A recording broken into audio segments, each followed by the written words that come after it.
Sa wakas, eto na ang inaantay kong transformation! Don Cactus, akin ka na ngayon! Wow, ha? Sweet na sweet kayo.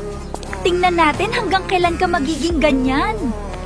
I love you, mahal ko. Napakaganda mo talaga. I love you too. Siyempre naman hindi ka nagkamali ng pinili. Sir, ako na po bahala sa inyo. Mas maalaga ako. Okay. Salamat. Lemonita, tandaan mo na pagsislibi ang trabaho mo dito, hindi trabahuhin ng asawa ko. Opo, madam, ginagawa ko naman.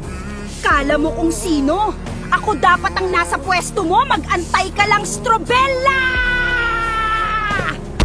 Dadadamihan ko para sure na forever ka nang mawawala. Tignan natin kung di ka pa tumahimik. Inom lang. Sige pa, damihan mo pa. Isang matinding lason lang naman ang nagpapasarap dyan, madam. Tulong! Tulong! Bumagsak si madam, dalhin siya sa pinakamalayong hospital! Diyan ka na! Bagay ka sa lupa, Strobella! Lahat ng meron ka ay mapapasa akin na!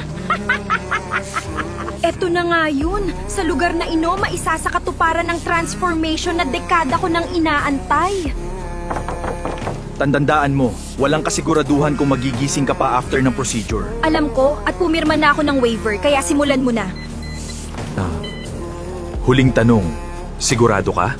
Oo, isang dekada na akong handa para dito. Kung gusto mong makita ang part 2, like at share mo na ang video na ito!